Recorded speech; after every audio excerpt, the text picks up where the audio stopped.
This is a bonus episode of What Was That Like? If you're new to the show, this is not normally what you'll hear. What usually happens is I'll have someone come on the show to tell the story of something that happened to them. Something that was really unusual. At this point, we have over 130 episodes and a huge variety of stories. Animal attacks, plane crashes, mass shootings, all kinds of experiences. And at the end of each episode, we have a listener story. This is a short story that's sent in by a listener.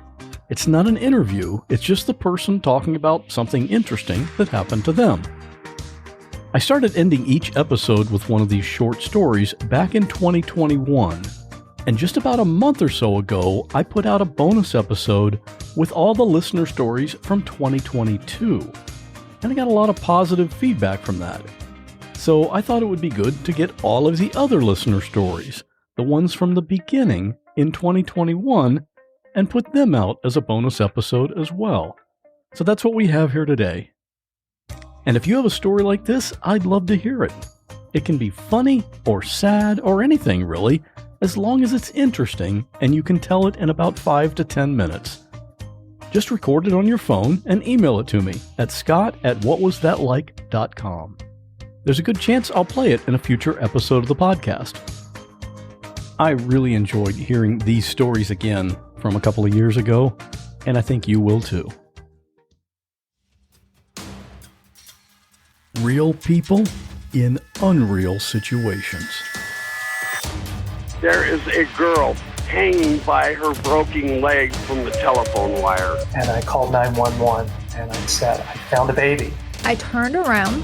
I see a gun pointed at me close enough I could touch it. She would hold our heads underwater all the time. He levels the gun, pulls the trigger, and I go down. Her eyes were full of tears. She didn't want to leave us. My hair catches on fire. I swear to God, this image is burned in my head for the rest of my life. I'm Scott Johnson, and this is What Was That Like?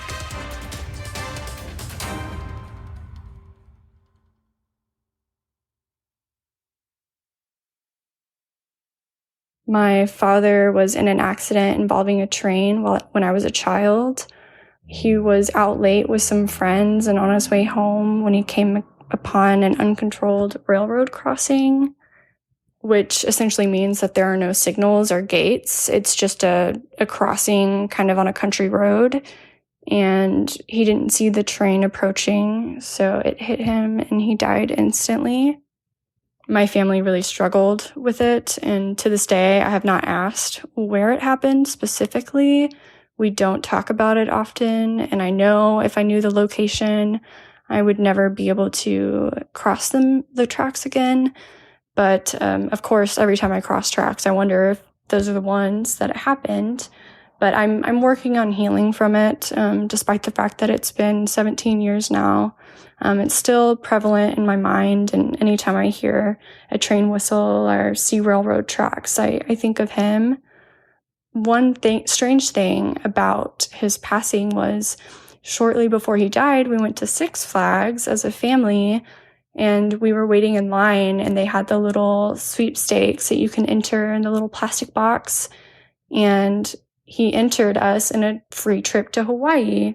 And I've always wondered, do people even win those things? But for whatever reason, after he passed, we got a phone call and we had won, and we ended up spending approximately 2 weeks in Hawaii after he died. And he was the type of person that loved the beach. And I mean, in my eyes, it was a gift from him.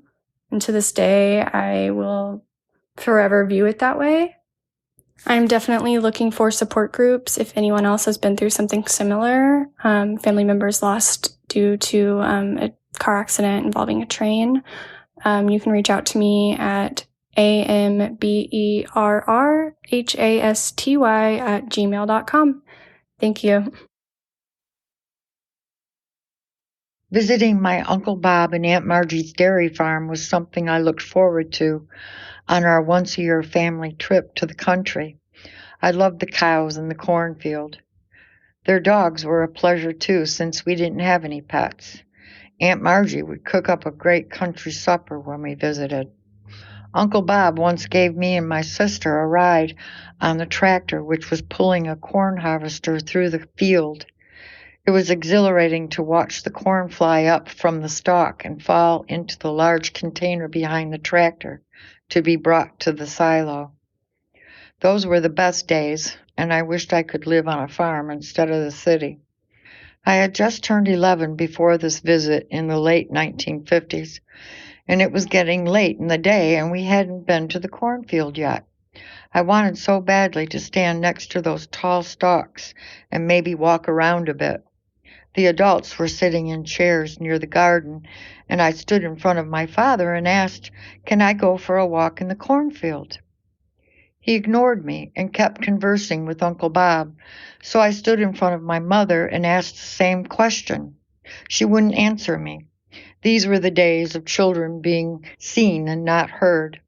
I decided it was getting late and we would be leaving soon, so I made the decision to go see the cornfield by myself. I walked past the silo and came to the gate in the fence. I unlatched it and walked through onto a dirt ground. The cornfield was in sight, and I took 4 steps toward it, and then my feet wouldn't move anymore. I didn't understand what was happening. I tried to turn around toward the gate, but my feet and legs wouldn't follow my upper body. I felt desperate and tried to reach the fence for something to hang on to, but it was out of reach. I was sinking fast in mud. I wondered how I could remedy this. Could I scream? My 11-year-old logic told me that my parents didn't hear me when I was standing right in front of them, so most likely they would probably not hear me now. The mud was up to the bottom of my chest, and I reasoned that soon I may need to hold my breath. I knew I could hold it for a long time because I practiced at the pool in town. I wondered how much further I would sink. The mud was up to my neck when suddenly I saw my cousin running toward me. A look of shock was on her face as she spun back around, leaving a trail of dust at her feet as she ran with all her might to get help. Soon, the only way to survive was to tilt my head back as far as I could and stare at the sky. I looked down my nose and saw my Aunt Margie running full blast toward me. And then I felt her hands reach in and grab my arms and pull my muddy body out of that sinkhole. My aunt hosed me off in the cow barn and explained that it had rained for 3 days and caused a sinkhole right where I stepped. When I asked if I would have drowned in that mud, she answered yes. Sadly, we never visited the farm again. It's no wonder I had nightmares and panic attacks. Hi, this is James Clattenburg, and this story is about a small plane crash in the Turks and Caicos Islands back in 1992, I believe. So I went to the island with a friend, Dave, and we first went to Provo or Providenciales, and we were there for a few days, and this big storm came in. And we had already planned to go to Salt Key or Salt Cay for this middle part of the trip. And there was a pilot who was going to take us to this small little island. I think only about 60, 80 people, less than 100 residents anyways. So it was very stormy, and we met the pilot the day before, and he said, "Do you guys still want to go tomorrow? It's going to be very stormy, but we should be fine." So we said, sure. So we were staying at this small little hotel or guest house on Salt Key. And we got in contact with the guy because he was going to pick us up, the owner of the hotel or the inn, and then take us to the property. So we get on the plane that morning, and it was very windy, and it was a 5-seater Cessna. And I believe there was only one door, and it was on the passenger side. So the pilot jumps in, then I get into the back, which is a row of 3 seats, very small seats. And my friend Dave gets in the front. So we take off, and it was extremely windy. I mean, granted, it was a small plane, and the plane was just bouncing all over the place. So I'm holding on to either side. And granted, this is only a 10-minute flight from Provo to Salt Cay. So we start to land. And I'm not a pilot, but I know that you land against the wind, not with the wind behind you. So we can see this small little runway, which was basically, it looked like, I don't know how many feet long, but it was very small. And it was surrounded by barbed wire to keep out the donkeys and the wild bulls that roam this little island. So we're landing and the wind is just pushing us so fast towards this runway. And so we basically just slam into the ground and the pilot just says, "Oh shit." And he immediately turns the wheel and the landing gear just collapsed. And we are scraping along sideways towards the end of this runway. And at the end of the runway, there's a row of barbed wire, like I was mentioning, to keep out the wild animals. So the propeller flies off. We're skidding, and it was sort of like being in a car in the snow where there's no control. You don't know when it's going to stop. And we're just skidding along, and all of a sudden the plane stops probably 10 feet short of the end of the runway. One wing is through the barbed wire, and then beyond that, there's a ditch. The pilot immediately unbuckles his seatbelt, jumps out over my friend Dave, who is a big guy, like football player guy, and he runs down the runway and leaves us there. So we're stranded. We're thinking, oh my God, is this plane going to blow up? I mean, it all happened so quick. And we just slammed into that runway. And we both thought that the plane was going to, who knows, explode. So he runs off. We get out of our seatbelts. We get out of the plane and, we're running away from the plane. And we see the guy who owned the inn who was there to pick us up. And he looks at us and he says, "I have lived on this island for 15 years. I have never seen a plane come in so fast." He said, "I thought you guys were goners. Now, would you like a cocktail or do you need to change your underwear?" So I laugh about it now, but it was scary, scary, scary because it was just, it was funny. And then there were other things that happened on that particular island, like I was chased by a donkey and then it was sucked into the ocean. So in the end, we ended up laughing about it, but we called it Death Island because, so hopefully nothing like that will ever happen again. So, but anyways, that's my little airplane crash story. Hi, my name's Tristan, and it's the story of how I gave my parents their first gray hair. Before this day, I had no significant health issues as a child whatsoever, and nothing significant to speak of since then. But this is a story from when I was 6 years old. My parents picked me up from my grandmother's house, and we drove out to Clear Lake for a family day in front of the shrine. At this time, my mom was about 8 months pregnant with my little brother and looking forward to laying out by the water while she still had a chance before a newborn came. I had been running a fever at my grandmother's house, a fact she neglected to tell my parents before they allowed me to wade in the cold lake water. I remember getting my life jacket on and following my dad out into the shallow parts of the water where he showed me some tiny fish. I remember getting out of the water, my mom wrapping me in a beach towel and laying back in one of the chairs we'd packed. I even remember my mom letting me have a sip of her Diet Coke. Her lips are turning blue was the next thing I remember hearing. I could hear my mom yelling, but I couldn't see her. I couldn't see my dad. I couldn't see anything. And after another couple of seconds, I couldn't hear anything either. The next thing I remember seeing was an x-ray of my chest on the light table across from me in my hospital room. Now, normally you might think, okay, an ambulance was called and I was easily helped. Well, keep in mind, this was 1996, the days before everyone had a cell phone in their pocket. And we were at a lake in a part of the city where most of the homes were vacation homes, meaning they were empty at the time. My parents knew I needed to get to the hospital, but we were somewhere unfamiliar and had no idea where the hospital was.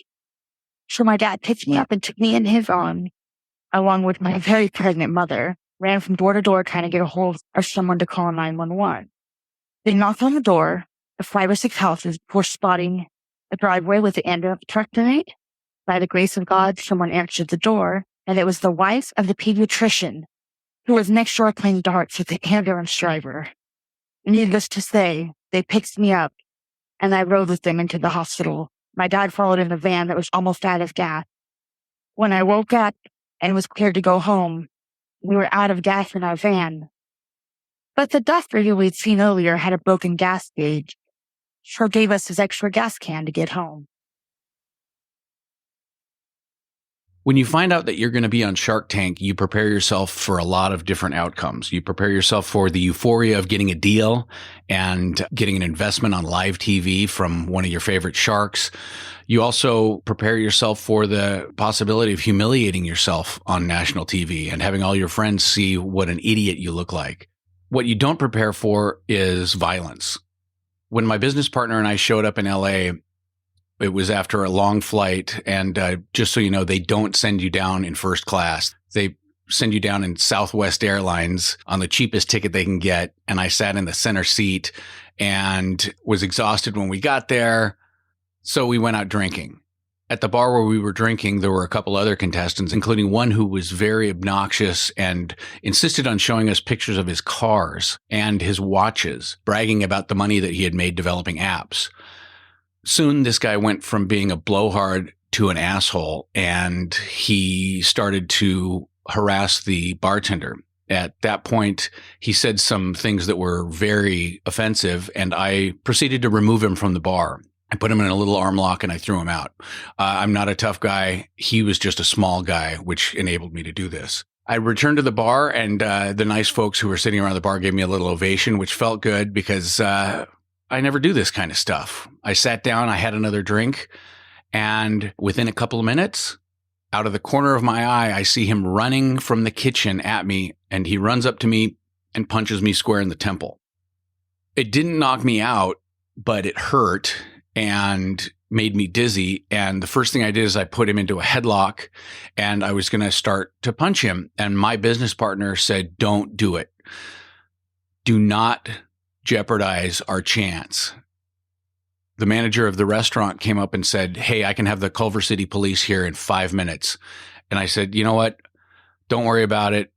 Let's just get him out of here," and lock the door behind him. The manager took him out, and he never came back. The next morning in the hotel lobby, I run into the guy, and he pretended not to remember what happened, which actually was probably the best course of action, because that way there was no uncomfortable, "I should have kicked your ass" moments. It was just an odd exchange between me and some dude who was pretending to be blacked out. The irony of this situation was that the product that this dude was there to pitch to the sharks was an anti-bullying app.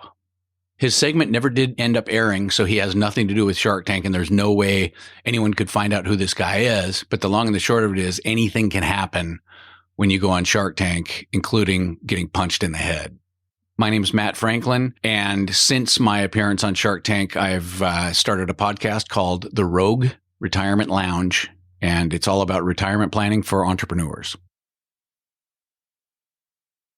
Yeah, hi, my name's John, and I had this story from when I was a kid where we were driving through the Verde River area in Arizona, and it was the middle of spring, and the wasps were all flying around, and I'm terrified of anything that flies or stings.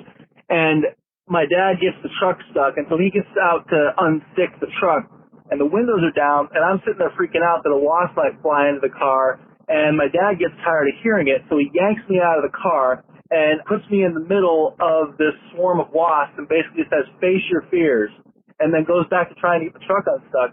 And I'm about as terrified of wasps as I am of my dad, so I'm just sitting there freaking out, terrified to move with all these wasps swarming around me. And my mom decides to come out and try to calm me down, and she ends up getting stung a bunch of times while trying to calm me down. I take this opportunity to run screaming back to the car, and I cover myself in a blanket until the car starts moving again. Meanwhile, my mom and dad are over there fighting about how she got stung and how that's no way to deal with your kid's phobia. To this day, I'm still terrified of things that fly and sting. Not nearly as bad as when I was a kid, though. When I was 4, my mother and I lived in a one-bedroom apartment in downtown Vancouver. In the summer, there was suddenly a smell. Then it became a bad smell. And soon after that, it was unbearable. My mother called the landlord about the smell, and they didn't do anything. The smell got even worse, till one day, my mom had enough and went to examine the cause. She sniffed and smelled around on each floor of the building until she got to the apartment directly above ours. She knocked, then banged. No answer. She came back for 2 days every few hours and banged on the door. Still no answer. She then wrote a letter and tried to stuff it under his door, but it wouldn't squeeze through, as the space in between the floor and the door was so narrow, and the hallway carpet was also blocking the way. So she went to put it in the unit's mailbox in the front area of the building. When she got there, the mailbox was stuffed full, and there was a sticker on from the post office, probably saying they could not deliver mail to the box from being so full. When she discovered the mailbox full, it dawned on her something might be wrong. Her and I went back to our apartment, and she called the police. Within the hour, 2 police officers showed up and started banging on the upstairs apartment door. The building was so old and run down that we could hear everything. Every bang, the dispatcher on the radios, every step, and then eventually them coming back downstairs to our unit. They asked my mom who or where the landlord was, and she explained how he lived elsewhere and how she had called to complain repeatedly, only to be ignored. The officer then asked my mom to call the landlord and give him the phone. Landlord answered, and the officer identified himself to him and asked for access to the unit, or had landlord come do an emergency inspection. The guy was there in 10 minutes. As soon as he got to the building, my mom grabbed me into her arms, and we followed the landlord and the officers upstairs. The landlord banged on the door, announced he was doing an emergency inspection, then unlocked the door. I really wish that my mother would have just left me in our apartment watching TV or something, because when that door was opened, directly across from the entrance to the apartment was the guy who lived there, dead. He had slashed his own wrists and taken a bunch of pills while sitting at his kitchen table. He was dead for weeks and bloated so bad his skin was splitting, and he had maggots coming out of his mouth and out of his nose. I saw it all, as everyone in the hallway was completely stunned, and my mother couldn't even process what she was seeing, never mind what I was seeing. And if we thought the smell was bad before, we were immediately proven wrong the second that door was opened. It was such a horrific smell and sight that the landlord ran outside to throw up multiple times. The police called the coroner, and they took the body out of the building. After he was out, they were gone and never came back, as it was very clear what had happened. The landlord came to our apartment a couple hours later, as my mother was looking in the newspaper for a new place, and offered her a deal. She could have the next 3 months rent-free if she cleaned the apartment upstairs out and got it ready to be repainted. She reluctantly agreed, but got to it that day. She took me upstairs and instructed me to sit in this person's living room and wait while she started cleaning up all the blood and other miscellaneous dried bodily fluids off the kitchen floor. After she did that, she started going through his possessions, looking to see if there was a family member that she could call to collect the deceased's belongings. It sadly found no such information. She contacted one of the officers that came to our apartment to see if they knew of anyone, but unfortunately, he had no known living family that they could find. She waited a week, just in case somebody showed up, before she had to clear the belongings and furniture out of the unit. She eventually got everything out and scrubbed that place as best she could, but the smell just would not go away. We went to a store and bought this stuff called nil odor. It was a spray can that was supposed to remove any odor from places it was used.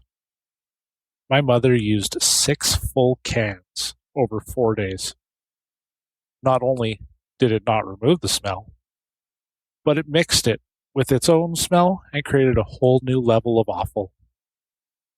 We went back to the store and explained how it didn't work at removing the smell at all.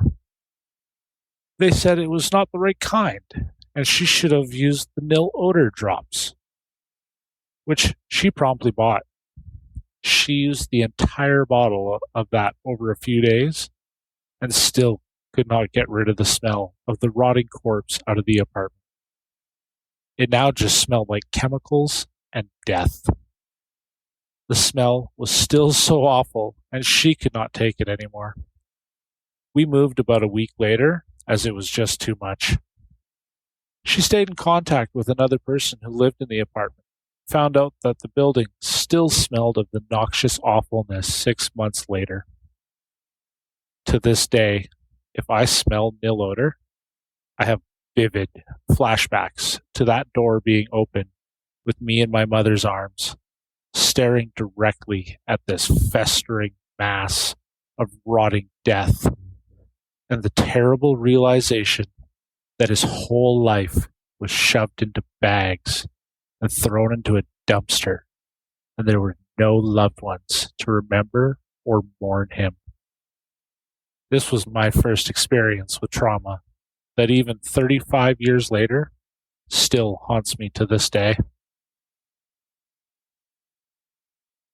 It was early 1986, and my girlfriend and I, who lived in a very small town in northern Wisconsin, decided to move to Minneapolis.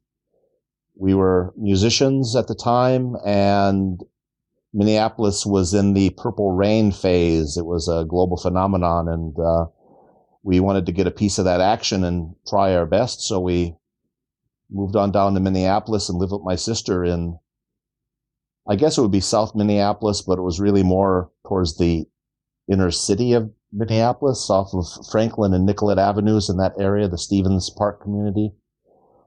Big brownstone building overlooking Stevens Park, which was a dangerous area, actually. We didn't know that. We were quite naive, little country bumpkins, no street smarts whatsoever. But we were bulletproof and didn't know any better, so we took a lot of risks, as we all do. In that area, turns out there had been a couple murders, and what the perpetrator did was he would ring the buzzer on these brownstone buildings, wait for somebody to buzz him in, and then get up to his evil deeds, which was breaking into somebody's apartment and then murdering the people. Pretty nasty stuff. We moved about 2 blocks away, more towards, I think it's called the Minneapolis Institute of the Arts, or there's a museum down there, south of Franklin Avenue. In between Franklin Avenue and that museum, there's a street. And the apartment complex that we moved into was a small affair. It was only 8 units, 4 on the bottom, 4 on the top. It was a sort of a 1920s, 1930s Art Deco building. And the front was all plate glass, quite beautiful. But the owner didn't want to put locks on the doors because the doors were solid glass. So he didn't want to bother putting any sort of security on. So we probably had the only building in South Minneapolis that didn't have security doors, which was very, very unsafe. As a result of that, the woman that lived across the hall from us, she was a nurse, and when she'd get home at night, she'd knock on the door of the woman that lived below us, and they would walk up together. There were 2 sets of stairs going to the second floor, one in the front and one in the back. And on the night that this event happened, luck would have it that they showed up at the exact moment that the person that fit the description of the murderer was at our door. It was the middle of the night. I'm sure quite after 12, 1 o'clock in the evening, middle of summer, stinking hot. My girlfriend and I were fast asleep. We had the floor fan on high, so we couldn't hear anything, except we heard the very loud pounding on our door. I bolted up and ran to the door and looked through the peephole, and it was the police. Opened the door and said, "Can I help you?" And they said, concerned looks on their faces, Are you okay? Everything okay in there?" And, "Yep, everything's fine." "Why? What's happening?" "Well, sir, there was a gentleman just at your door trying to break in. And as luck would have it, the woman next door, the nurse, came home at the exact moment that he was breaking in. He had a large screwdriver in his hand, and he had a towel wrapped around his hand so nobody could see it. And the woman got home, and she saw the guy at our door and said, "What are you doing?" And he said, "Oh, I'm here to see the girl inside." And then he turned and took a step towards her. And luckily, she had the friend who had just come up the back set of stairs and startled the guy, and he ran off. So this event happened, 35, 36 years ago, and I mean, it's still fresh in my mind. It's actually haunted me for most of my life. It's usually in the middle of the night that I sort of check the doors, check the windows, and have lived a pretty paranoid life, actually. But I'm getting better, and sometimes it's the things that don't happen to us that can cause all the night frights. I just think about, in the event of that happened, I think about all the things in the day that take a minute to do, because that could have been the difference between life and death for me. 1 minute. Putting your dishes in your dishwasher, getting caught at a red light, washing your hands, putting on your shoes, talking on the phone, going to a convenience store and buying a Coke. A minute. Imagine if that woman, who I don't even know her name, even though she's my angel, she probably saved my life and my girlfriend's lives. What would have happened if they wouldn't have shown up at that exact moment? We were fast asleep in bed, didn't hear anything. We wouldn't have heard him come in. We would have been at his mercy. And by all accounts, he didn't give much mercy. So I'm grateful, but haunted by the randomness of that. Some of the people said that, that it wasn't blind luck, but it was a divine intervention, that I have angels. And I think maybe we all have angels, or not. Who knows? I guess that's a matter of faith, isn't it? But I want to thank you for listening to this, and please be safe, be well. Don't live in a building without security doors, and always be careful. When I was in my early 20s, I moved back home to my parents' house in my hometown, and I didn't really know anyone there anymore. I didn't really have any connections or have anyone close to me outside of my family. And I thought it would be a good idea to go down to the local mall and just walk around and see if I could find anyone who looked friendly that I might be able to strike up a relationship with.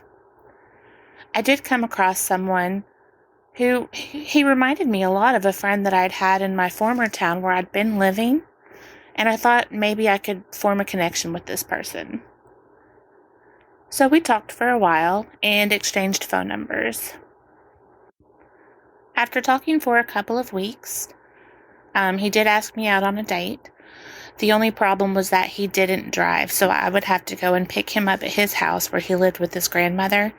And that wasn't too much of a big deal to me because it's not that common, or really not that uncommon, to find people who don't drive in larger cities. So I waited all week and I was pretty excited, and then when the day came, he pretty much ghosted me. I couldn't get him on the phone and he wouldn't answer any texts. So I just thought maybe he wasn't as interested as I thought he was, and pretty much let it go just because, sometimes things don't work out. But then he got a hold of me a couple of days later. He called and he explained that the reason that he had not gone on that date with me was because he had lost his ferret. His ferret had died, and he was really very upset by that and didn't feel up to getting out and being social. And I understood that, and I took it as a reasonable excuse, because anytime I've ever, experienced something like that, it can be kind of traumatizing.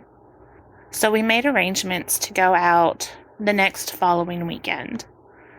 And when that day came, he did not ghost me. He did answer the phone. I ended up over there at his grandmother's house to pick him up. He didn't quite have everything in order, so I followed him to his bedroom so that he could pick up the last few things that he needed, just to make sure that he was, prepared and had his wallet with him and all of those different things that you do. But when he opened up the bedroom door, the thing that I noticed first was that his bedroom pretty much just consisted of 4 blank walls, a bare full-size mattress in the middle of the floor. There was no sheet or blankets or anything like that. And probably there had to have been 200 empty soda cans just piled all around the bed, like in little towers and stacks. But that wasn't the main thing that I noticed. The main thing that I noticed was that suddenly my eyes were burning and they started to water. And then the smell hit my nose and it coated like the inside of my nose in a way that makes sure that you'll never forget the intensity of the stench, that it will be burned into your memory. And he said, "Oh, don't mind that. That's just my ferret." And I looked, and over in the corner there was indeed a ferret cage with a dead ferret in it. And obviously I was completely shocked that he had been coexisting with the corpse of his dead pet ferret as it sat in the corner of his room, probably for over a week at this point. He was really disappointed that we didn't get to go on that date, but I wasn't very disappointed when I went home. That was enough of a red flag for me. So about 20 years ago, I was working as a security guard in the mall. Funny thing is, I wasn't even supposed to work that night. I was covering for someone. I got a call over the radio saying that a female fainted in the restroom. So I ran towards the restroom. I ran down the corridor. And when I opened the restroom door, I didn't see anybody, but I heard somebody crying. I walked into the restroom and I looked under the stalls and I saw somebody sitting on the floor in the handicap stall. So I introduced myself. I knocked on the door. I told her I was going to come in. I told her I was security. The door was locked, so I did have to crawl under the door. And when I crawled under the door to unlock it, when I stood up, we were both facing each other, and I stood up to her, pointing a gun at my head, at my forehead, and she was just crying, and my radio kept going off. I kept telling her that I could help her, and it just must have been a minute, but it felt like a lifetime. And she just kept crying, and the last thing I said to her was, "I can help you." And she just said, "You can't help me." She took the gun, pointed it to the side of her head, and shot herself. She fell back, landed between the little crack between the toilet and the wall, and half of her head was missing. She was still gasping for air. I was a 20-year-old kid that had no idea what to do. I ran out of the restroom, freaking out. One of my good friends was working with me at the time. He ran down the corridor. I just held him and I told him not to go in. And long story short, what happened with this lady, she was a 24-year-old female, had just lost custody of her kids and decided to end it all. I was trying to get into law enforcement at the time, and after seeing that, I couldn't do it because I thought I still seen her struggling and breathing for air. I mean, what did I know? I just figured I can't help her. And I was pretty lost after that. Just completely took a different career path. That's my story. Hi, my name is Elizabeth, and this is my story of what was it like. When I got out of bed on May 12, 2017, to walk my 2 German Shepherds, I could never have imagined in a million years what was about to happen to me. I live in Arizona, and because of the heat, I get up at 5 a.m. to walk my dogs. It is my routine every day to walk them along a pathway next to a desert wash behind our local library, a few miles from my home. I love the remote quietness of the area. As I drove into the parking lot that Friday morning, just as the sun was starting to rise, I noticed a car and thought it was odd. Usually, no one is there. I leashed up the dogs and began walking down the path I usually walk down. We hadn't gotten very far when I started hearing a loud rasping sound. I looked down to my left where it was coming from, and I saw a man sitting on the ground, his legs crossed, slouched over, and leaning against a brick fence pillar. I approached him and said, "Sir, are you okay?" I asked him again. No answer. He continued taking deep, labored breaths. He still did not respond. He was dressed very neatly in blue jeans, a light blue striped long-sleeved shirt, white tennis shoes, and wearing a gold wedding band on his wedding ring finger. Then I noticed the front of his shirt was covered in blood, and blood was pouring out his right temple. I saw what looked like a flashlight near his leg, and I thought, well, maybe he fell. As I got closer, I realized it was the barrel of a gun. I fumbled in my pocket for my cell phone and called 911. I told the dispatcher there was a man covered in blood near the library. Strange things started going through my head, like I was probably going to be late for work. Who was going to believe me that I found somebody shot in the head? So I took a picture.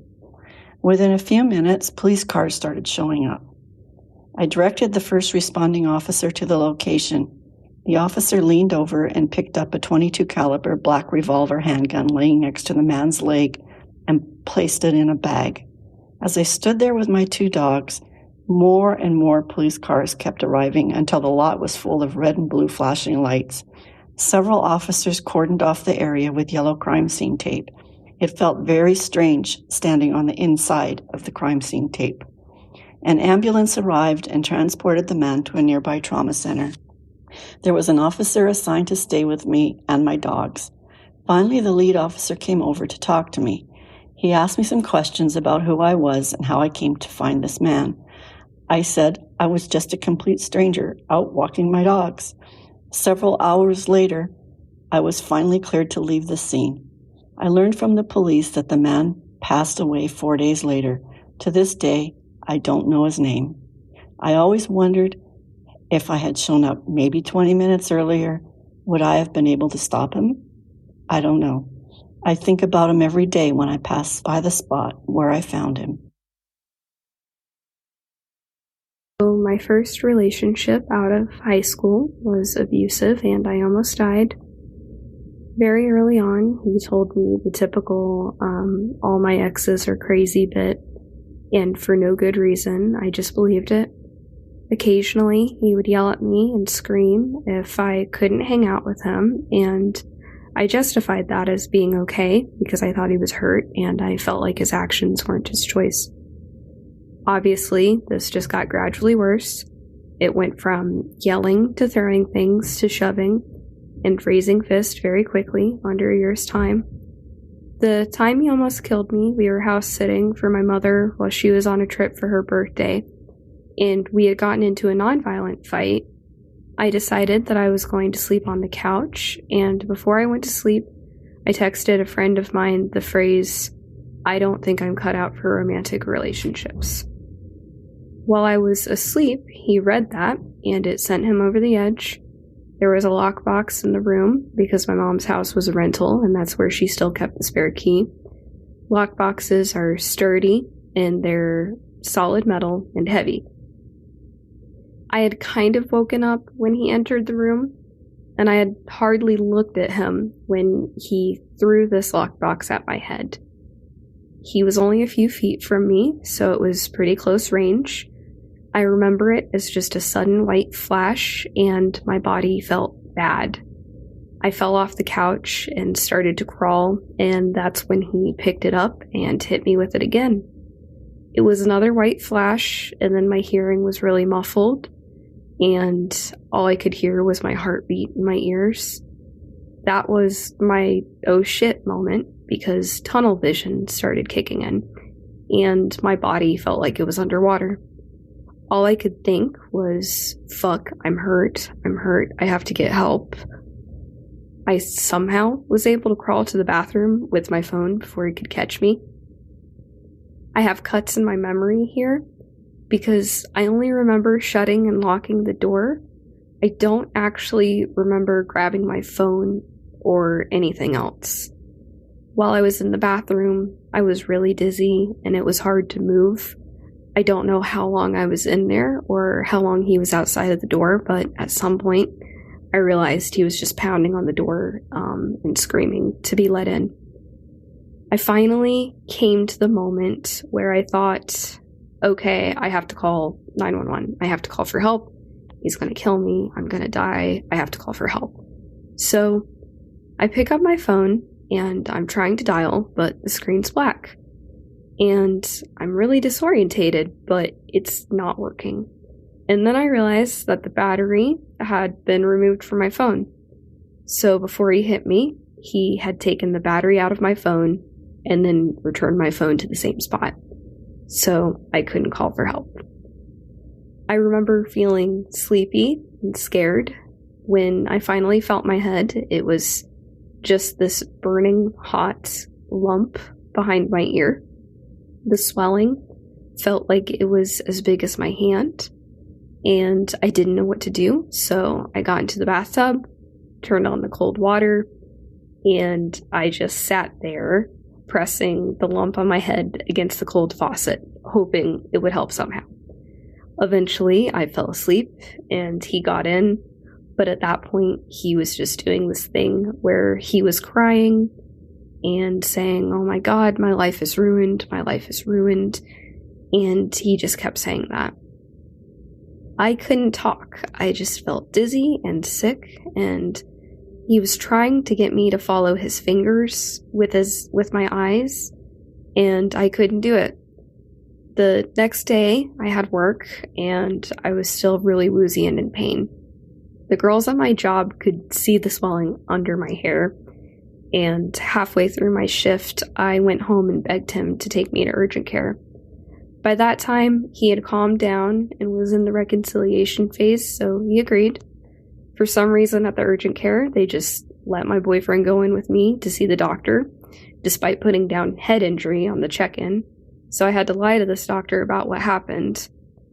The doctor looked at him and looked at me for a really long time before explaining that I had an internal contusion affecting my face, eye, and neck, and a temporal lobe concussion.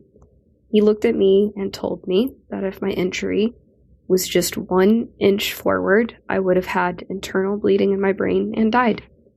And that I'm lucky I didn't. He told me to go to an ER immediately if my symptoms got worse, and that was it. So we went home, and I was okay enough at that time. A week later, he slammed that side of my head into a door frame repeatedly when I was trying to run from him during another violent incident. Another time after that, he almost killed us both in the car driving 90 miles an hour. And the abuse didn't really end until I was finally able to move without telling anyone where I was going to go. So not a lot of time has passed, but he's completed schooling to be a social worker now. And it terrifies me. I still have residual effects from the concussion, like brain fog and issues with facial blindness. The scariest thing for me is that he worked up to being that violent. I wasn't the only victim, and I think about what could happen to someone else all the time, especially because he's faced no repercussions. I also think about how many others like him there are. This happened to me a few months ago at my current workplace. Occasionally, my wife will be a very kind soul and will actually make my lunch for me for work if I don't end up having time the night beforehand. Sometimes when she does this, she'll include a note she'll write down to a napkin or a paper towel. Usually it says something like, have a great day or such. This time she wrote a note that said, I love you, dash, love me, in Sharpie and on a paper towel. I work in an office and it has a small break room where I eat my lunch. On this particular day, I sat down in the break room at my work and began eating my lunch. It's a normal situation. On this table, there happened to be a black Sharpie and a roll of paper towels. I set them aside to give myself a little room to eat. I set up all my things and began eating and watching a video on my phone. As I'm eating, one of the department heads comes in, and a few moments later, so does my boss. I chat a little with them both, and while talking, the department head happens to look at the note my wife wrote me on the paper towel in Sharpie next to the roll of paper towels and a Sharpie. The same note that says, I love you, love me. He then proceeds to ask, did you write yourself a note? And I had to look at the note, the Sharpie, the paper towels, as well as my boss and the department head, and they seemed to have a very growing sense of concern for me. I quickly realized how it must appear to both of them, and as my mouth was stuffed with food, I had to very quickly explain to them that I'm not in fact in need of serious emotional help. It didn't help that I was also laughing at the time, and it was a very hard situation to believe. Luckily, they both laughed and believed me, and they haven't brought it up since, so hopefully I'm doing pretty good there. Thank you very much for listening, and have a great day. I remember most of this story, but some parts are hazy because I was almost 6. It started when me, my mom, my 3-year-old sister, my mom's friend, and my 15-year-old aunt went to the lake near us. We started packing up, and after swimming for a few hours, my mom took a cooler to the car while my aunt watched us pack up. My little sister started saying she didn't want to wear her life jacket to swim, but my mom already told her she had to keep it on while my mom was away packing up. And while my aunt wasn't looking and she was packing up towels, my sister ran off angrily, screaming, I don't want my life jacket on. And I didn't pay any attention to her because I don't really do that when she's throwing a fit. And we weren't paying attention for about 2 seconds when my mom came back and asked where my sister was. And that's when it hit me. And I looked down at my feet and her life jacket is on the towel. So everybody starts running around crazy, calling for her name, calling out her name. And we just hear nothing for what felt like an eternity. And then I started crying because that's what any 6-year-old would do in that situation. When all of a sudden I hear my aunt scream my mother's name, and I look over and there's just a group of people. And I walk over to the group of people and I see my 3-year-old sister laying there, not responding, and she was blue. And that is the scariest thing that I've probably ever seen in my entire life. And my mom was in shock when she got over there, of course. And my aunt kept trying to do CPR. There was a nurse there and she had no pulse. But then they started doing CPR and a team of firefighters and police officers got there and they were able to bring her back to life. She was probably dead for about 4 or 5 minutes, but she is alive and okay now. And I'm so happy that she's alive, and I'm so happy she pulled through, and she is one tough fighter. Hello, everyone. My name is Natalia. I'm Brazilian, and I work as an English teacher here in Brazil. The story I'm going to tell you happened a couple of years ago when I was starting out in a new job in English course. And during one of my classes, I had a very bad bellyache. So in the short break between 2 classes, I ran to the bathroom to relieve myself.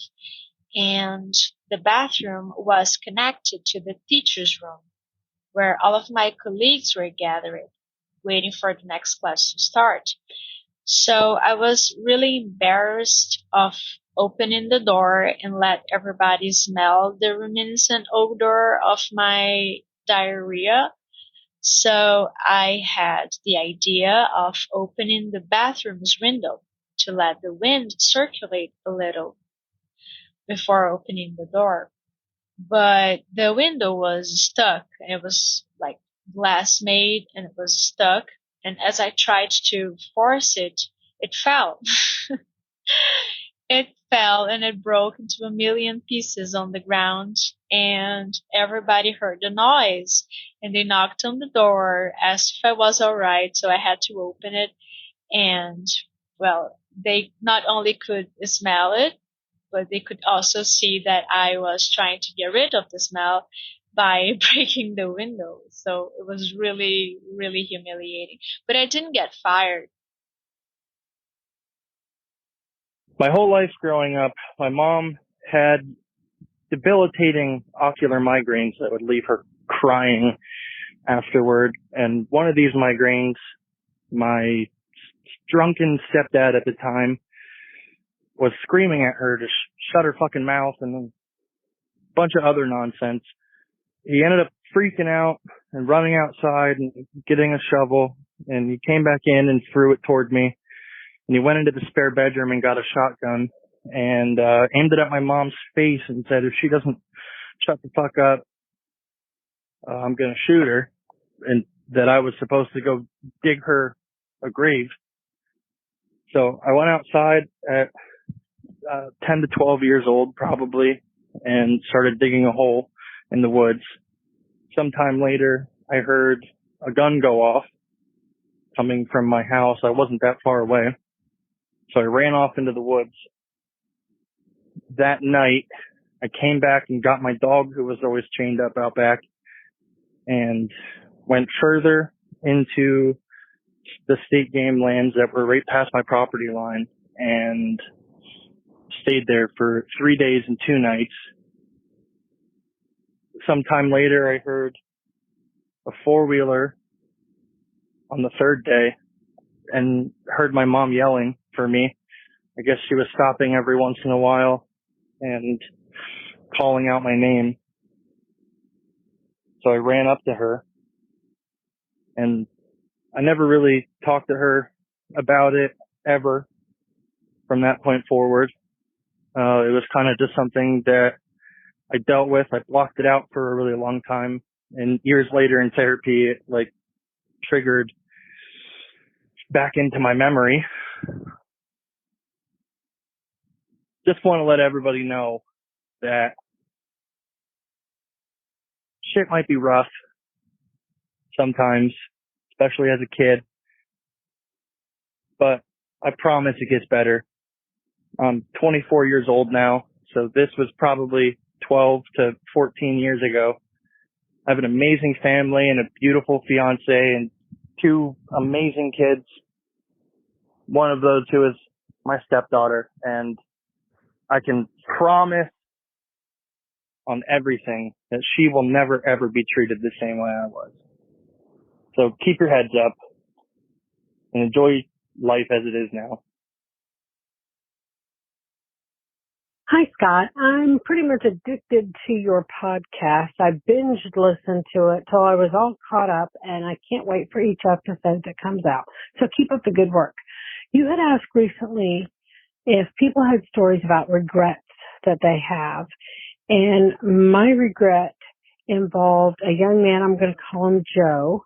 And I'd heard a rumor in the community that he was kind of a reckless driver. Not long after that, I heard that Joe was dating my friend's daughter. And we weren't close friends, kind of acquaintances. You know, we knew each other's names and each other's children. And I'm going to call the daughter Sue. So Joe was dating Sue. And I thought about saying something to Sue's mother about Joe's reputation for driving recklessly, but I thought, I don't really have any facts. It's just rumors, and I'm just going to try to mind my own business. Well, not long after that, Joe and Sue were in a car together, and Joe ran a stop sign, and Sue was killed. And the car that he the other car involved in the accident had 3 people in it, and 2 of them died. It was a father and his teenage daughter were also killed in that accident. And ever since then, if I've had an opportunity to speak up for someone and try to advocate for them, I am just compelled to do that. The accident happened very close to my parents' home, and the family put up a little cross and a little memorial near that intersection.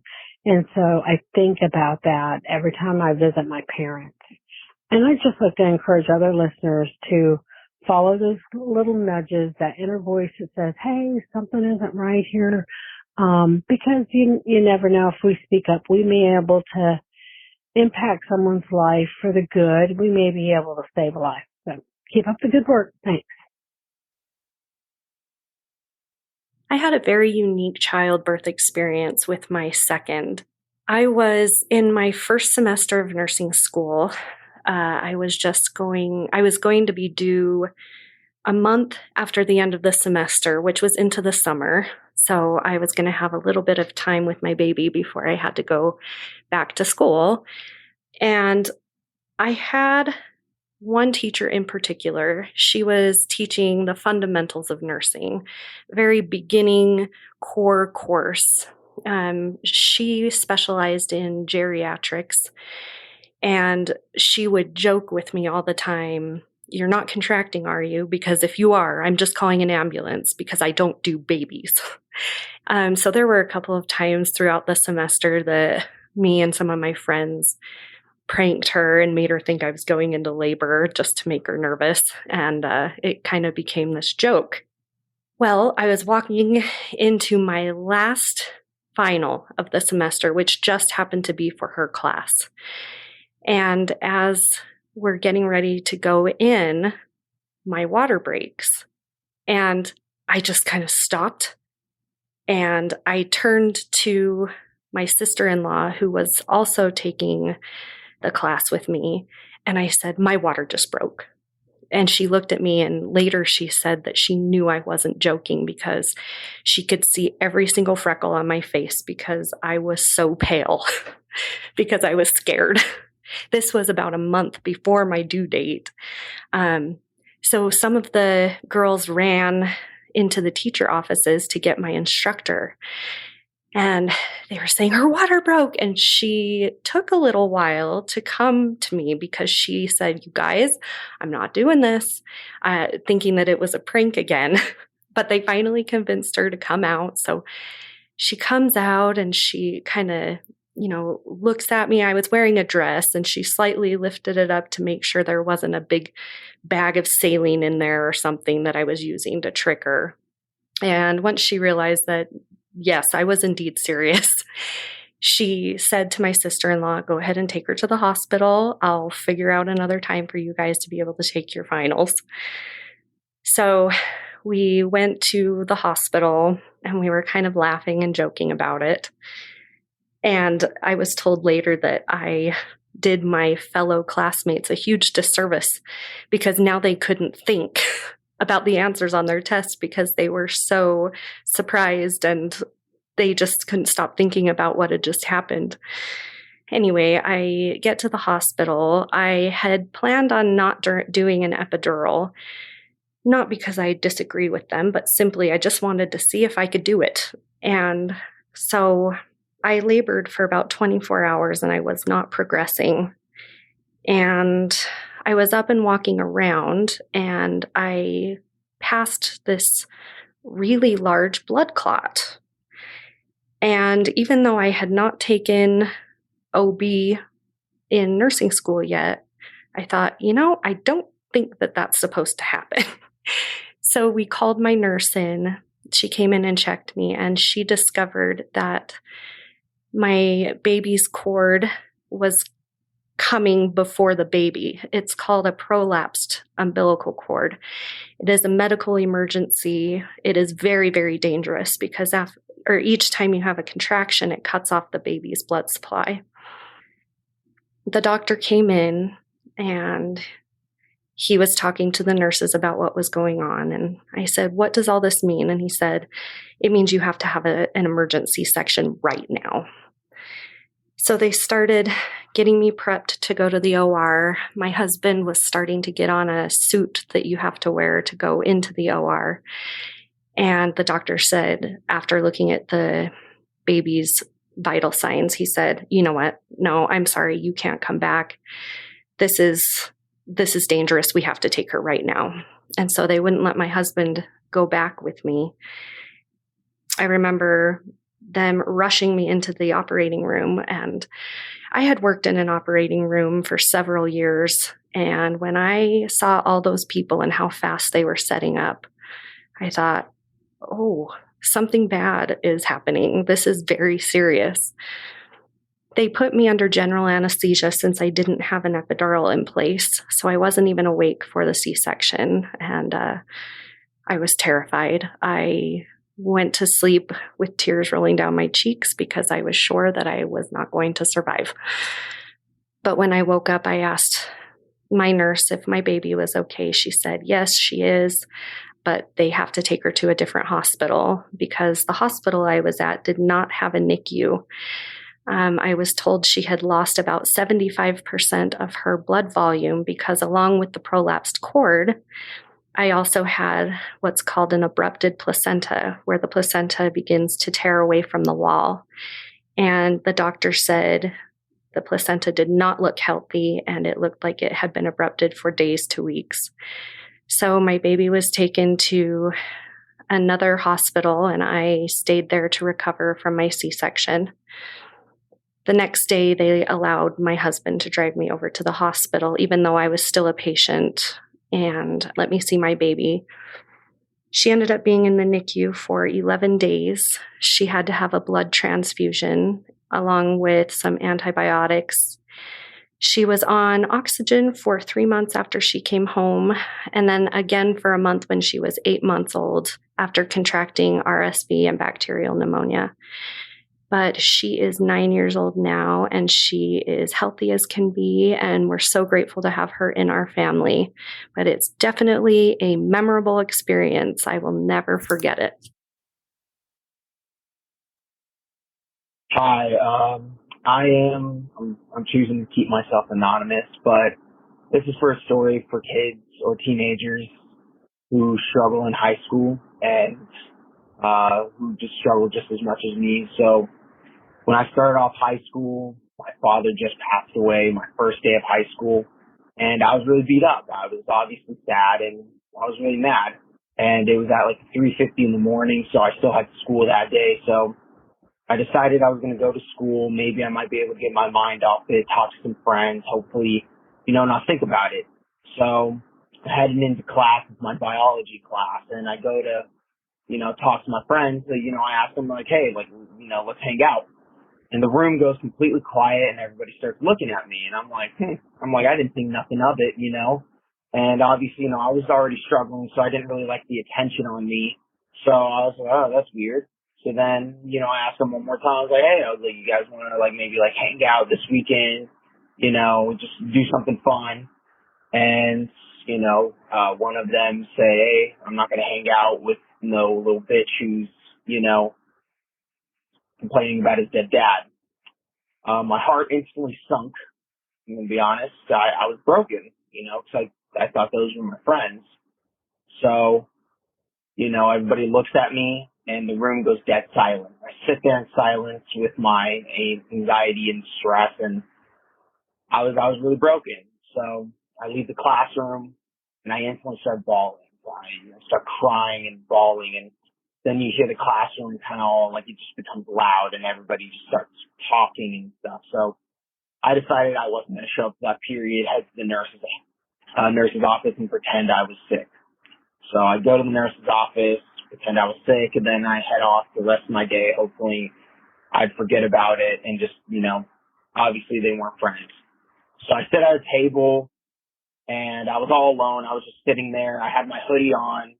And I was just like, you know what, maybe I don't want to be bothered today. And I didn't want to miss class, so I sit there, and then you just hear all the freshmen talking about me, talking about my dead dad, talking about how I'm a pussy and stuff, or, you know, being sad over my dead dad and how their life is much harder. And I was broken. I mean, I already had severe bipolar at that time, so, you know, it didn't make anything any better. And I struggled every day, you know, waking up, wanting to go to the same school, seeing the same people, hearing the same things. And it hurt me.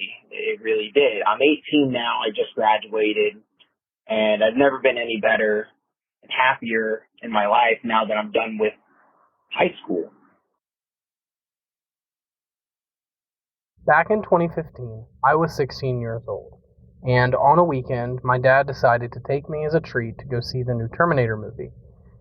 And everything was fine until about halfway through the movie after a pretty big car chase scene. At the beginning of this scene, there was a jump scare, and we didn't know it at the time, but this had actually caused an elderly woman in the audience to have a heart attack. And when this happened, the lights in the theater came on and the movie paused. And this caused everybody to kind of just stop, but we only had a second to really realize what was happening before we heard her husband start yelling for help. And he said that she wasn't responding, she had just sat there and had stopped moving. He said that she had gripped his hand really hard and then just lost consciousness. And so my dad was the only one in the theater that actually had CPR experience. So he went down there and helped her husband take her and carry her to the bottom row of chairs. And once they did this, my dad just started going to work. He started doing chest compressions, he started doing mouth to mouth, and while he was doing this, we realized that she still wasn't responding. And my dad actually got me to go out and get the attendants to recall the ambulance and get a proper ETA on how long it would be for them to get out to us. So while this was happening, my dad was back in the theater still doing mouth-to-mouth and chest compressions. Later he told me that he was doing them so forcefully that he could actually feel her ribs crack, which is actually a pretty normal thing to happen in CPR, but she still wasn't responding after a certain amount of time. We had noticed she had actually urinated herself, and she had very glazy eyes, and my dad was pretty sure at that point that we had lost her. At this point, the ambulance showed up, and I was able to direct the people to the theater where my dad was still working on her, and they were able to go to work. They had a whole machine that did the chest compressions for us, and we were only there for a short bit longer before they took her out on a gurney, and the last thing that my dad did was give his business card to the husband and tell him to call us when she recovered, but we never got that call. So we are pretty sure that she passed away that day, and it was a very unfortunate event. The scariest thing, though, to me is that no one else in the theater did anything at all. And that is something that I think could easily be fixed if people just took the time to educate themselves and learn how to take a simple CPR class. You know, if that had been my dad that day that actually had the heart attack, he probably would be dead because there was no one there that knew anything besides him. So I just say educate yourselves and be sure to have a little bit of medical knowledge. So in instances like that, if it is your loved one, you can do the things that you need to do to help give them a fighting chance. Hi, y'all. My name is Brandon, and this is a story about when I had to defend someone else with a gun. My main job is a 911 dispatcher. You can imagine what kind of stress happens day to day with that. I also have a second job doing rideshare with companies like Uber and Lyft. I enjoy doing this most nights because it's a huge contrast with my regular job. In 911, everyone is calling because something bad is happening to them. With rideshare, especially here where I am, most of the people are tourists. They're just here to have a great time, and I can help them out along the way by taking them back to their hotel or Airbnb when they've had a bit too much to drink, or just giving them tips about local sites and attractions, good food, etc.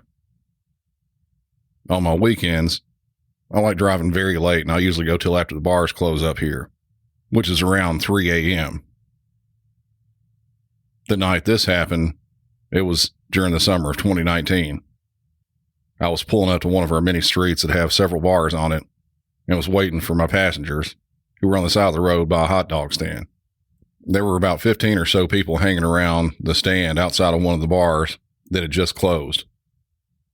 While sitting there, one person comes over to my car and gets in, and we were waiting on his friend to get in as well. Luckily for me and for you listening at this point, like many other rideshare drivers, I installed a dash cam in my car.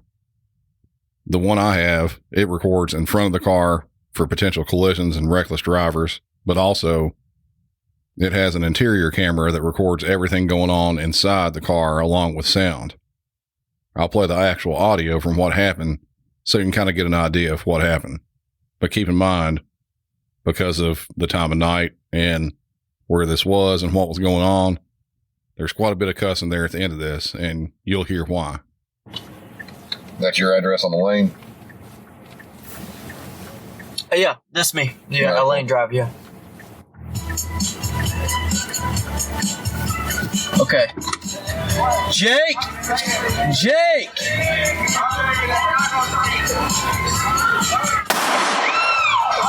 What the fuck? Hang on, stay here. Jake!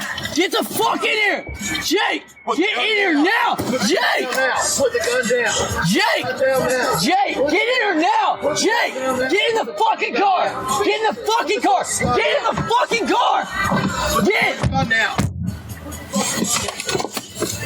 Jake, what the fuck? I didn't do shit, bro.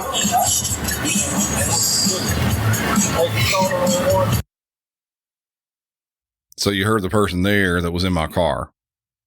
What was happening outside the car with the second passenger, his name was Jake. He was waiting for his order to be filled at the hot dog stand. Jake was smoking a cigarette while waiting, and some random guy walked up to him and asked Jake to have a drag from a cigarette. Like anyone with half a brain, Jake declines since he has no idea who this person is. At this point, the random guy grabs Jake's cigarette, gets it out of his mouth, throws it on the ground, pulls out a gun, and shoots it right next to Jake's head. I wasn't sure if he was just trying to scare Jake or if he was actually trying to shoot him in the head or what else would happen. But I was afraid someone else might get shot. So after that, I told the passenger that was in the car to stay put. I drew my gun, walked outside, and ordered the guy with the gun to put his gun down. It was a little bit hard to hear over all the yelling of the person inside the car, but if you listen to the background, you can hear me. When the suspect in this thought he was the only one with a gun, he was waving it around and cussing real loudly. When he saw that a gun was pointed at him, he quickly turned and ran off. I could have easily just sat there and not intervened at all, but I'm not that type of person. If there was a chance to help someone that needed help, I was going to go ahead and jump in. Police were called to the scene and a report was made, but from what I know, the suspect in this was never found. I'm just glad that I just so happened to be there to run him off before he could have hurt one of those other people that were just standing around wanting to wash down their booze with some hot dogs. If you want to hear more about that incident or want to hear much more about my other job as a 911 dispatcher, feel free to check out my podcast as well. It's called Music City 911, where I play real 911 calls and go over the details about the crimes. It's available to listen to on your favorite podcast app. My father was diagnosed with Parkinson's in 1990, and by 2004, the situation was becoming too much for my mom to handle alone. I'm one of 4 children, the third in line, but because we lived in the same town, I guess I felt more responsible for them. And to make a long story short, we sold our home and built onto theirs, and I became a caregiver for the next 13 years. My parents were not the overly lovey-dovey type, and here I was, possibly the least favorite kid, which is a whole other story, set up to take care of them for the rest of their lives. When I knew my dad was actively dying, the thought of even asking for hospice help and then calling my siblings to tell them that, it paralyzed me. I was so afraid of the death, the emotions, all of it. But my family all came and we surrounded his deathbed and had the most beautiful send-off. 12 years later, my mom had a stroke and was in bed for 2 years. And again, I didn't know how I was going to do this. I just know it had to be done. Caregiving is a really, really hard job. Changing your parents' diapers is just something you don't expect to do in life. Fortunately, my family was great. My kids would keep my mom's spirits up and mine. I remember one night listening on the baby monitor to my daughter singing her heart out and my mom jokingly telling her she was really good. My siblings would also come whenever I needed them, and I was graced by their gratitude, but inside I was still so scared of my mom dying. Her death was just as scary to me as my dad's. Giving her the morphine that was prescribed by hospice felt like I was aiding in her death somehow. Again, calling in the family when I knew it was the end was the worst feelings I ever had. I held it together until a car ride to the hospital behind an ambulance carrying my mom, where I think I just cried for about 20 minutes. We took her home from the hospital so she could die in her house in peace, surrounded by her family. I miss my parents terribly. I miss the life we had when we were all living together and making the best of their health struggles. But I'm at peace for the death we were able to give them. Hi, Scott. Love the show. In response to your prompt on Facebook, something I did that was incredibly difficult that I never thought I would do was a CrossFit competition. Growing up, I wasn't super athletically inclined, but in my 30s, I was diagnosed with high blood pressure, the weight was creeping up, and I knew that I needed to start some kind of physical activity consistently, or else I would just get older and the harder it would be to start. So on a whim, I joined a gym, and unbeknownst to me, they did CrossFit style workouts as well as HIIT type workouts, and I absolutely loved it. It was the first time I had ever consistently gone to the gym. After about a year of going there, a group of the members decided to do a CrossFit competition and actually asked me if I would join them. And I said, yeah, okay, let's do it. My goal was to not place last, and I actually placed 8 out of 11. And so I consider that a success. Hi, Scott. Thanks for letting me be on your show. So I tell my daughter, we had a wonderful relationship. And then in 2016, I found out my daughter was an IV drug user. Heroin was her drug of choice. And our relationship went downhill from that. And I'm a tough love kind of mom. And I could not be an enabler and watch my daughter kill herself. So she was homeless for quite a while. And then in 2017, she found out she was pregnant. And she got arrested. While she was in jail, she had to go to the hospital, and she found out she had necrotizing fasciitis in her arm. So she went through several surgeries, skin grafts, all of this while she is pregnant. It was just crazy. So when she was released from the hospital, I brought her to my house, and she went on a maintenance program that would keep her from withdrawing so that she would not lose the baby. And she did wonderful. The baby did wonderful. But we knew that he was going to have to withdraw at birth. And he did great. It was easy. We were at a wonderful hospital that took great care of him. And now he is this healthy, wonderful, energetic 3-year-old boy. But when he was 4 months old, she relapsed. And I had to take him in. And it was very scary because I'm 50-ish. And when you're handed a 4-month-old baby, it scares you. It's hard. There's a lot you have to do. You have to find daycare. You have to do this. You have to do that. But I wouldn't change it for $1 million.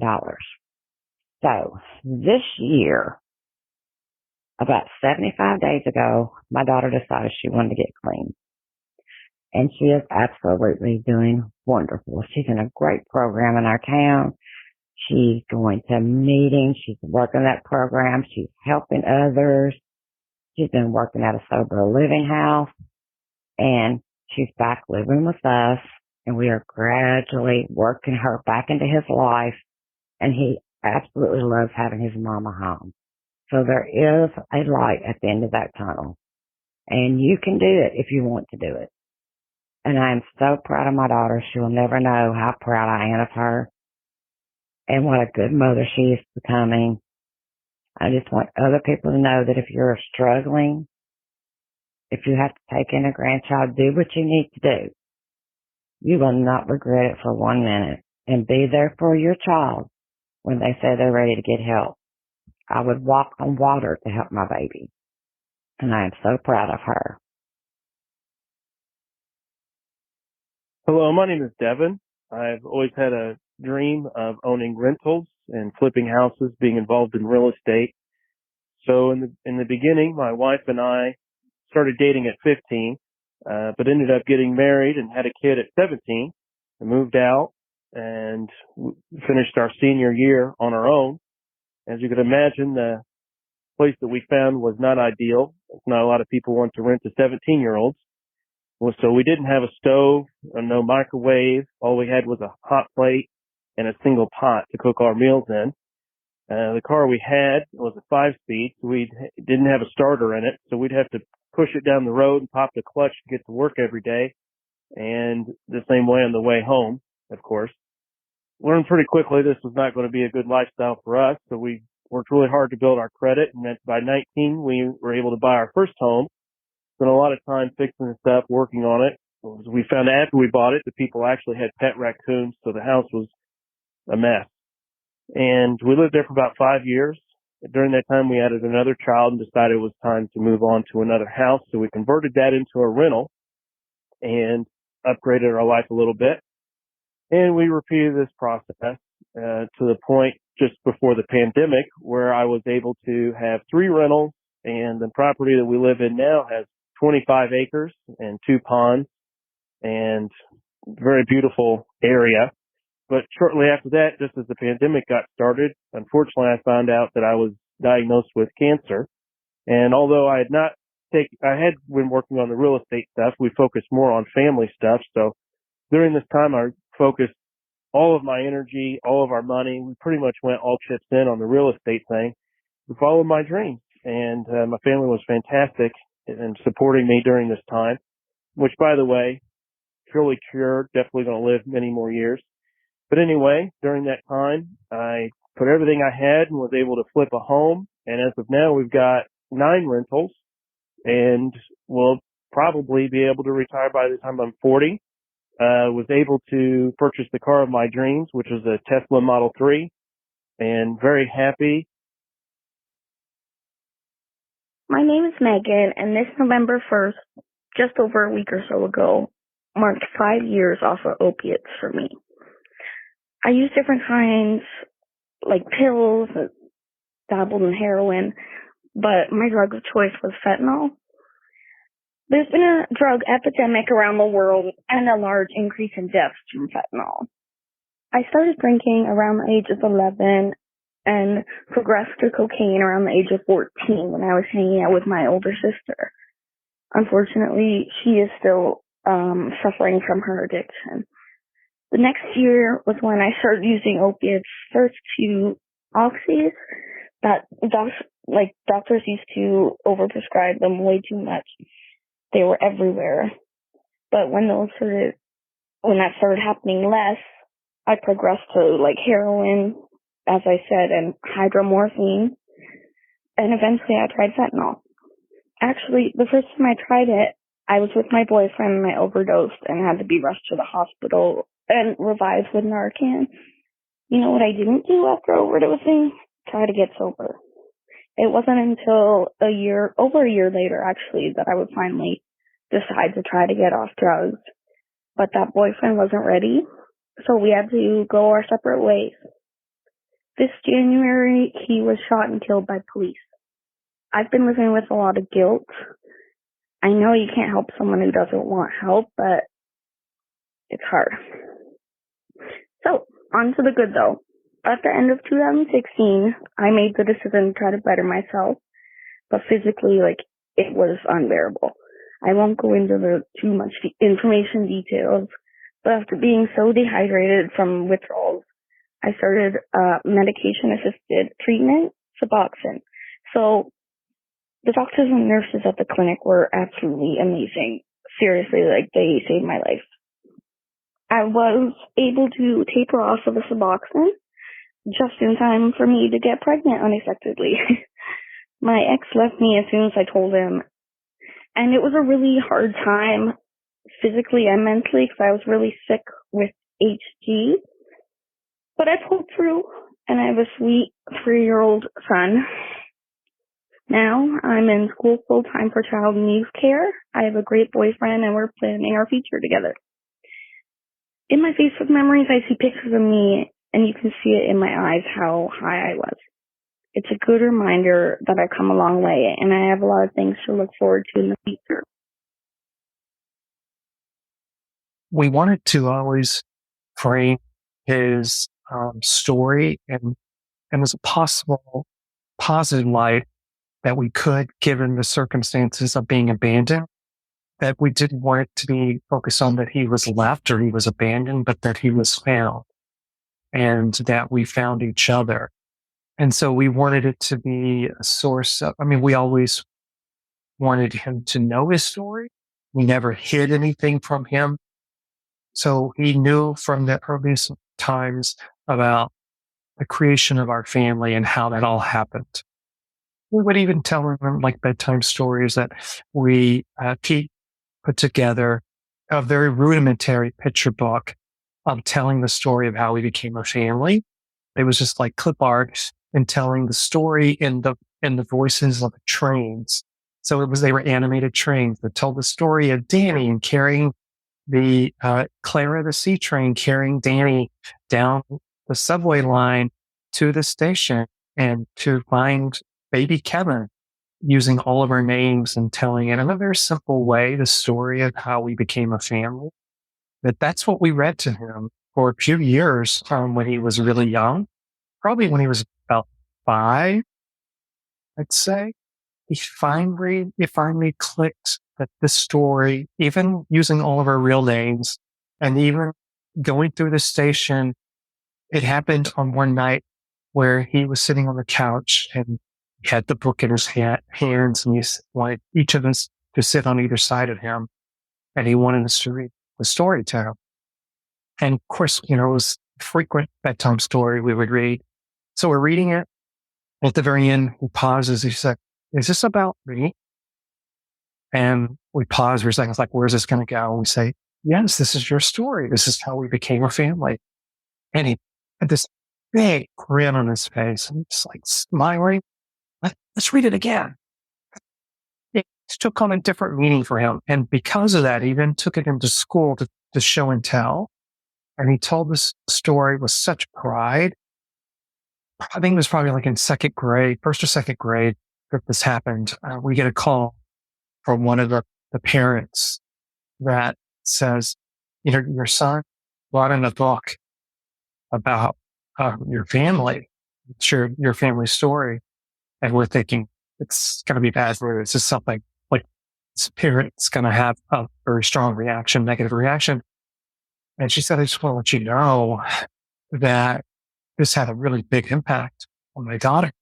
So our daughter is adopted and she's been struggling with that. And that Kevin was so comfortable and so confident and so happy and had such pride about being adopted and about his story. It's helped my daughter feel better about her being adopted and that she has a friend that's also adopted and that she could talk about this with. And so I was like, well, just a wonderful thing. What a gift that is. Oddly enough, in my headphones, I was listening to some courtroom analysis of a high-profile shooting case when the commotion started. 3 consecutive bangs, and then a 4th. Immediately, I knew they were gunshots, and they sounded very close. So I went to the window, and I peered out to the street in front of my home. At first glance, he looked like a pile of laundry spilled onto the road because I didn't expect to see a body. A man had been gunned down and was sprawled out on the asphalt, and his legs were still on the sidewalk. He wasn't moving. I ran down the stairs to get a better look at what was happening, and I wasn't the only one. My landlord had just came down as well, and we spoke on the porch. People poured out into the fast food restaurant parking lot across the street, and some were frantic and others were calm.